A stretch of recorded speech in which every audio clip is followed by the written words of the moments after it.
Пришел мужик к начальнику и говорит: «Александр Иванович, вы мне за полгода ни разу не дали зарплату, зато повысил». Отец говорит сыну: «Смотри, сынок, когда-нибудь это все станет твоим».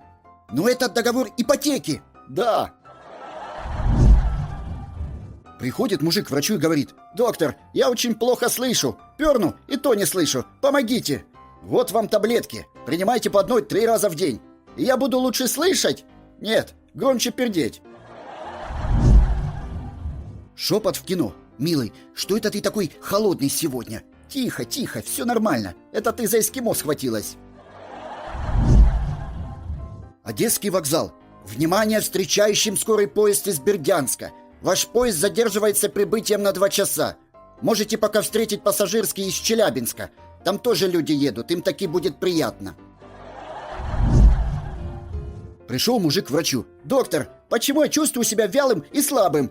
«Вы просто вялый слабак». Снится жене сон, что муж ее на одну ночь соседу за бутылку водки отдал. Муж говорит ей: «Сегодня спишь с соседом, а завтра домой». На то мы порешили. Пришла она к соседу домой, а он ей говорит: «Ну что, соседка, хочешь меня?» Женщина, покраснев, сквозь сон шепчет: «Хочу». Муж ее разбудил и спрашивает: «Что хочу?» «К соседу в гости хочу».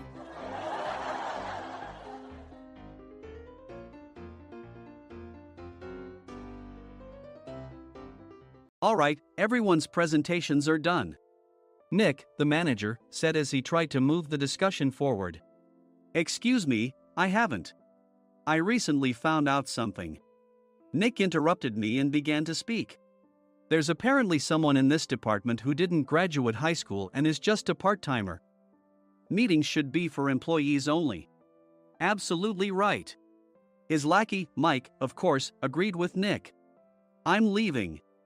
After leaving the meeting room, I started to shut down my computer. I noticed that an email had arrived, not in my personal inbox, but in the company's shared email. Thinking, there's no point in speaking up, no one will listen, I went home quietly. The next day, I heard a commotion from Nick's desk.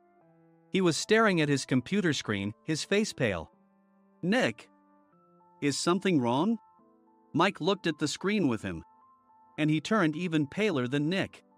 Why is he so angry? Knowing the reason for Mike's distress, I thought to myself, serves them right. My name is Adam. My mother passed away when I was in the 9th grade, and I was raised by my father. Well, you could hardly call it being raised.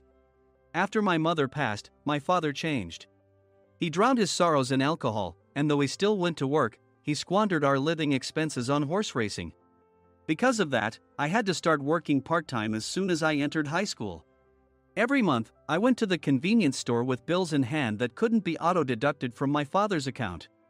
Even though I endured it because I didn't want to be alone, I reached my limit in my 2nd year of high school and dropped out. I found a live-in job at a distant inn.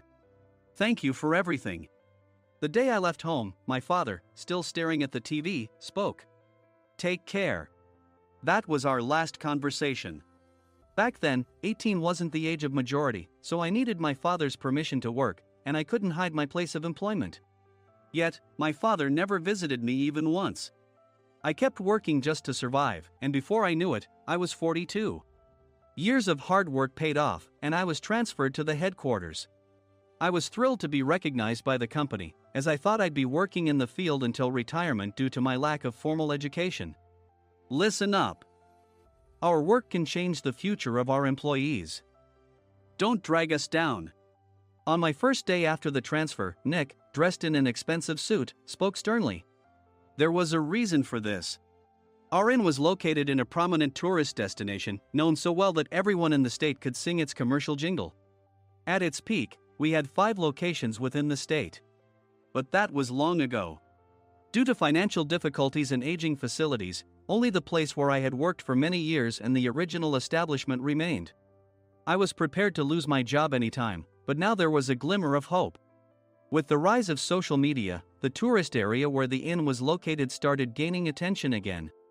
Depending on how hard the sales department, where I was transferred, worked, we could either thrive or be forced to give up this prime location to the new hotel chains continuously popping up. For Nick, who had switched careers from another industry to strengthen our sales, this was a battle he couldn't afford to lose. I understood why he had to be strict. I will do my best. Nick sneered at my enthusiastic declaration. Did you not hear what I said? I'm sorry. I thought I was listening carefully.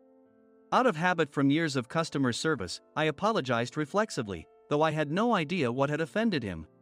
Someone was watching me with a smirk. In this department, there are those who are expected to excel and those who have been shoved here because they have nowhere else to go. You are the latter. It was Mike, the section chief. He's 7 years younger, at 35. But he was called to headquarters much earlier than I was and had been moving around within the headquarters ever since. I'm not jealous, but I can't accept that he's my boss. Graduating from a prestigious university, he has an unusually high pride and caused many problems as a newbie, making things very difficult for me when I was the front desk leader.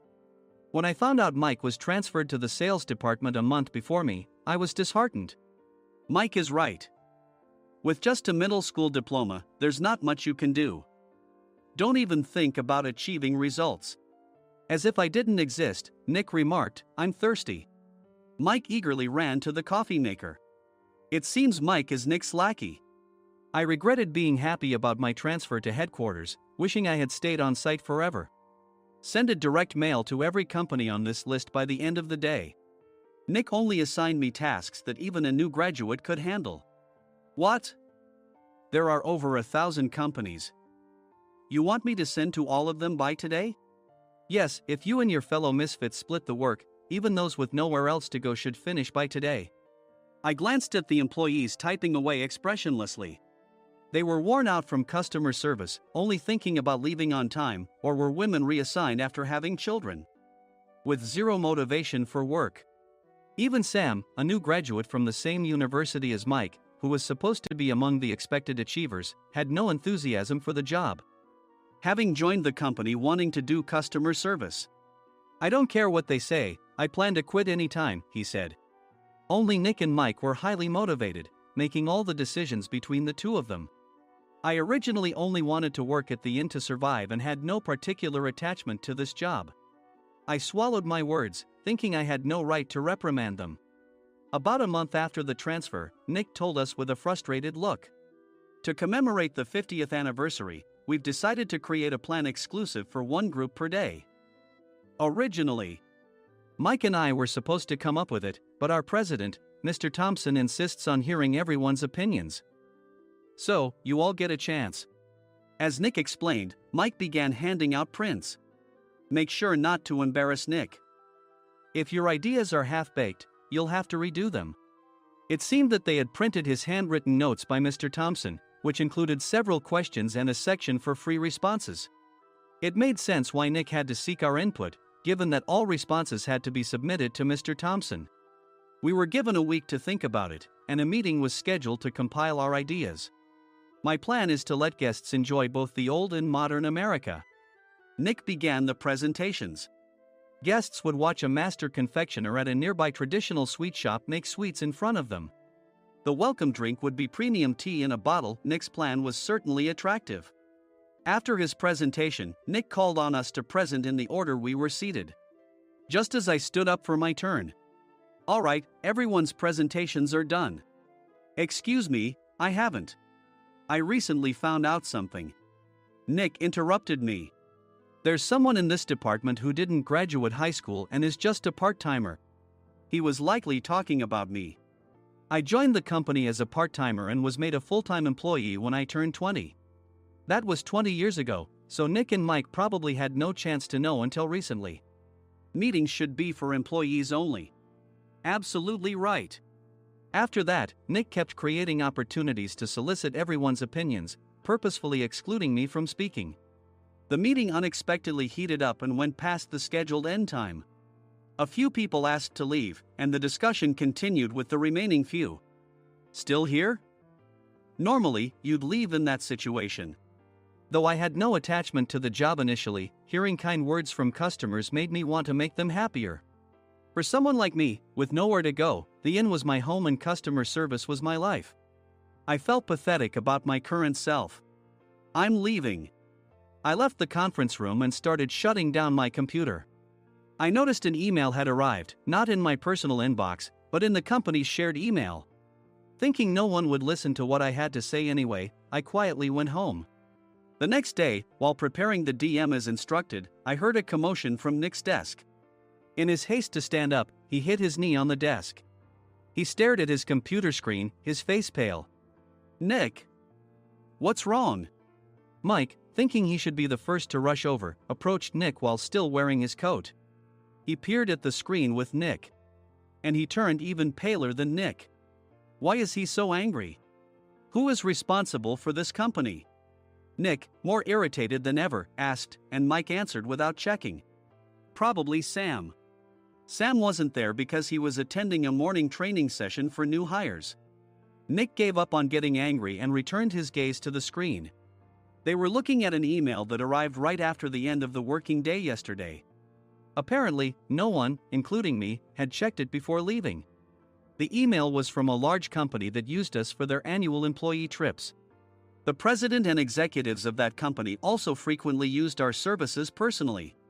President of the company, Mr. Mason himself, had declared that neither he nor his company would ever use our services again. Well, some companies cancel their employee trips or stop using our services due to financial struggles. Let's just move on. Mike kept wiping the sweat from his forehead with a handkerchief. Knowing why Mike was so agitated, I quietly watched their interaction.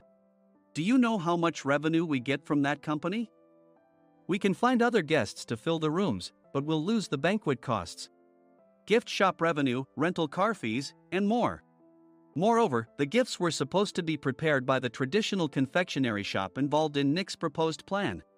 If it's known that we incurred such a huge loss at this critical time, Nick's position in the company would be jeopardized. Nick took a deep breath, seemingly trying to calm himself. All right, Mike. Go to New York right now and apologize to Mr. Mason. What? You're coming with me, right? I have urgent work to do. I trust you, which is why I'm entrusting this to you. Please. Mike, believing Nick's sincerity, agreed with a determined look on his face, saying, yes. That's Nick for you. Even if Mike went to apologize, Nick would shift all the blame onto him if the client didn't change their mind. Well, it was Mike's fault to begin with, so it served him right. About 3 hours later, Sam answered a call from somewhere and repeatedly apologized, saying, I'm very sorry. Everyone watched to see what was happening. After ending the call, he informed Nick with a weary tone. When Mike arrived at the client's company, he only made things worse, further infuriating Mr. Mason. He was demanding, get his boss here immediately. It was no wonder Sam was exhausted, dealing with such a call right after returning from training. What is that idiot doing? All right, Adam, you're coming with me. If sacrificing Mike didn't work, then I must be next. Normally, I'd want to refuse at all costs, but I saw an opportunity in this situation. If I can be of assistance, I'd be happy to join you. I immediately followed Nick, and we flew to New York. When we introduced ourselves at the reception, it became clear how serious the situation was, as the receptionist personally escorted us to the president's office. Angry voices leaked through the door, making both Nick and me uneasy. Excuse me. I'm Nick, the supervisor. I understand my subordinate has caused you trouble, and I deeply apologize. Nick, with his experience in the corporate world, knew enough to offer an apology before excuses. However, his customer service skills left much to be desired. I sighed as I saw Mike trembling like a small dog in the corner of the room. What kind of training are you giving your subordinates? Mr. Mason glared at Nick with a red face. The intensity of his gaze made even Nick take a step back. Regrettably, I joined this company only 2 years ago and was unaware of Mike's issues. I should have identified his shortcomings sooner. Indeed. I should have realized sooner. No sensible person would come to apologize and then give a lengthy presentation on the drawbacks of not using their in. Nick froze, his mouth slightly open. Suspecting the worst, I picked up the documents that had fallen to the floor. It seemed Mike hastily prepared these documents on the plane, listing the disadvantages. Disadvantage 1, if you change the venue for the company trip, employees might suspect it's for cost-cutting reasons, leading to a negative impression. Reading it aloud half-jokingly, Nick snatched the papers from my hand and checked the contents with a furious expression. Among the stack of documents was a receipt from a nearby convenience store's copy machine. I felt a pang of dread, hoping he hadn't shown the receipt as well. What do you think he said when I asked what kind of nerve he had to do this? I'm very sorry. Faced with the dire situation, Nick must have thought there was nothing left to do but apologize. In a voice smaller than I'd ever heard from him, he uttered words of apology. He said, "I'm a Harvard graduate. I don't believe I said anything wrong." Mike! What have you done? Forgetting his plan to pin the blame on Mike, Nick yelled loudly, even in front of Mr. Mason. "I didn't do anything wrong." "You're still saying that? Look at him." Mike pointed at me with a shaking hand. "I was assigned to headquarters in my 20s and now I'm a section chief. This guy only made it to headquarters at 42. Everything I've done proves I was right. So why are we losing the contract?" Having said his piece, Mike collapsed to the floor. "Of course. You were sent there because you had nowhere else to go."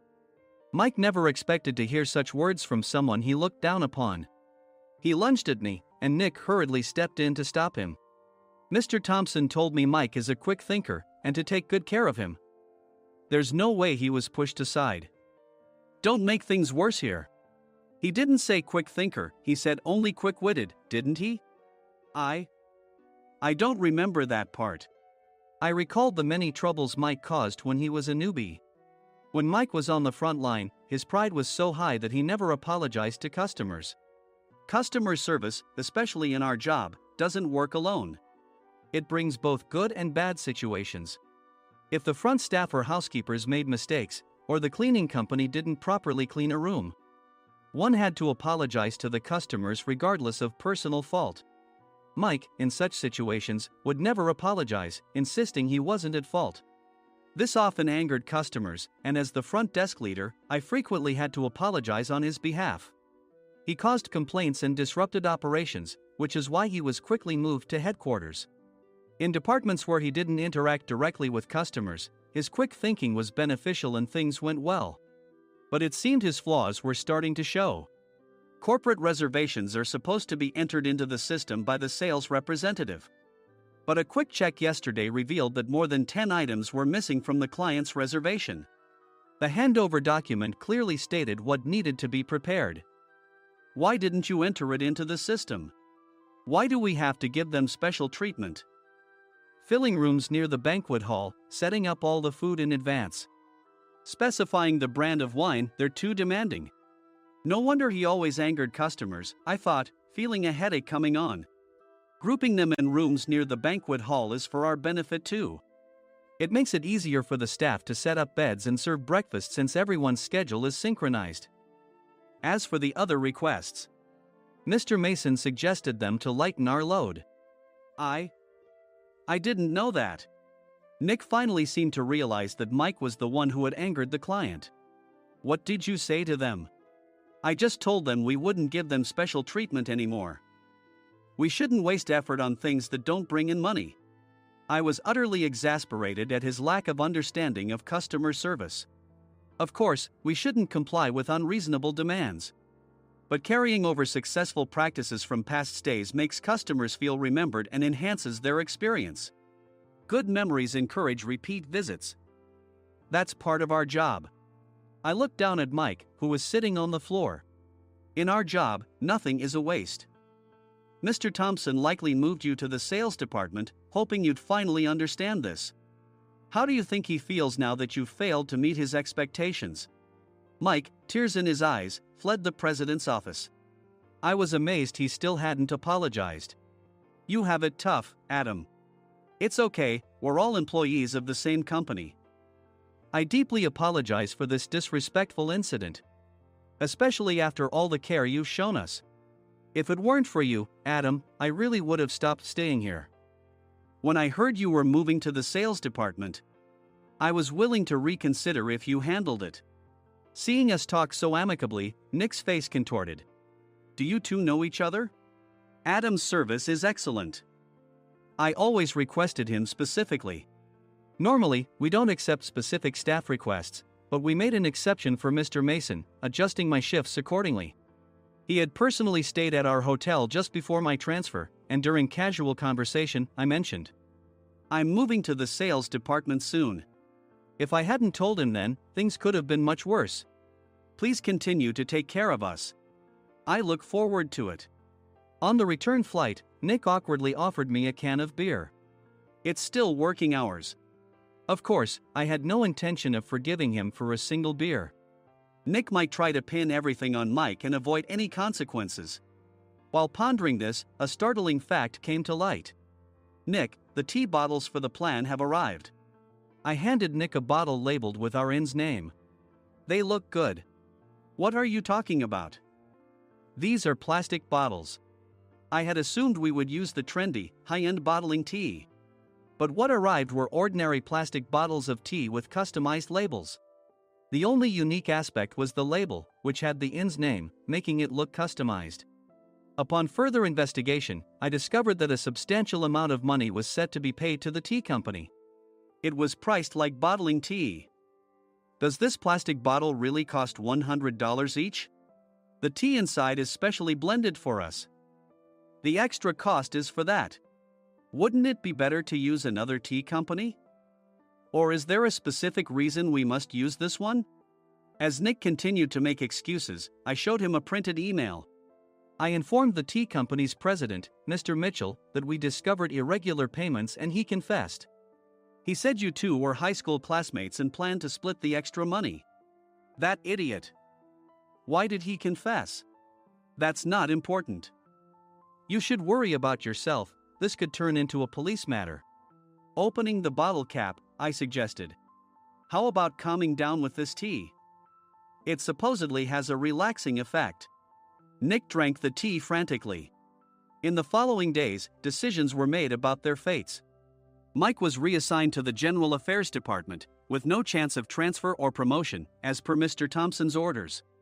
As for Nick, since the payment to the tea company hadn't yet been made, he narrowly avoided legal trouble. Instead, he was encouraged to leave the company, and to avoid further complications, Nick submitted his resignation. Rumor has it that connections between HR departments have made it difficult for him to find new employment. Even though it was good to have those two gone, something unexpected happened in the sales department. Everyone became motivated and united in refining the 50th anniversary plan. In the end, my plan was adopted. We collaborated with the Tourist Information Center to provide personalized guides. The plan, tailored to the number of guests, was truly special for the 50th anniversary. "Hey, is Adam's family coming to stay?" I immediately booked that special plan for my family. Sam noticed it on the reservation list and quickly picked up on it.